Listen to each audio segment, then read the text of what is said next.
नमः शिवाभ्यां नवयौवनाभ्यां परस्परश्लिष्टवपुर्धराभ्यां नगेन्द्रकन्या वृषकेतनाभ्यां नमो नमः शङ्कर पार्वतीभ्यां नमो नमः शङ्कर पार्वतीभ्यां नमः शिवाभ्यां सरसोत्सवाभ्यां नमस्कृताभीष्टवरप्रदाभ्यां नारायणेनार्चितपादुकाभ्यां नमो नमः शङ्कर पार्वतीभ्यां नमो नमः शङ्कर पार्वतीभ्यां नमः शिवाभ्यां वृषवाहनाभ्यां विरिञ्चिविष्णुन्द्र सुपूजिताभ्यां विभूतिपाटीरविलेपनाभ्यां नमो नमः शङ्कर पार्वतीभ्यां नमो नमः शङ्कर पार्वतीभ्यां नमः शिवाभ्यां जगदीश्वराभ्यां जगत्पतिभ्यां जयविग्रहाभ्यां जम्बारिमुख्यैरभिवन्दिताभ्यां नमो नमः शङ्कर पार्वतीभ्यां नमो नमः शङ्कर पार्वतीभ्यां नमः शिवाभ्यां परमौषधाभ्यां पञ्चाक्षरी पञ्जररञ्जिताभ्यां प्रपञ्चसृष्टिस्थितिसंहृताभ्यां नमो नमः शङ्कर पार्वतीभ्यां नमो नमः शङ्कर पार्वतीभ्यां नमः शिवाभ्यां अतिसुन्दराभ्याम् अत्यन्तमासक्तहृदम्बुजाभ्याम् अशेषलोकैकहितङ्कराभ्यां नमो नमः शङ्कर पार्वतीभ्यां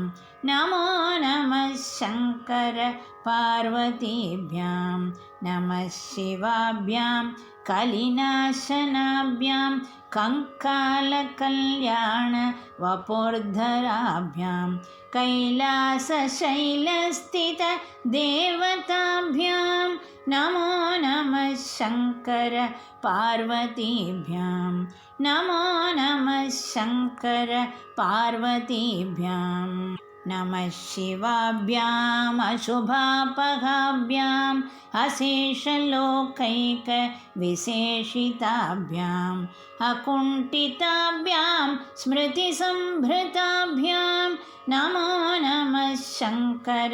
पार्वतीभ्यां नमो नमः शङ्कर पार्वतीभ्यां नमः शिवाभ्यां रथवाहनाभ्यां रवीन्दुवैश्वानरलोचनाभ्यां राकाशशाङ्काभमुकाम्बुजाभ्यां नमो नमः शङ्कर पार्वतीभ्यां नमो नमः शङ्कर पार्वतीभ्यां नमः शिवाभ्यां जटिलन्धराभ्यां जरामृतिभ्यां च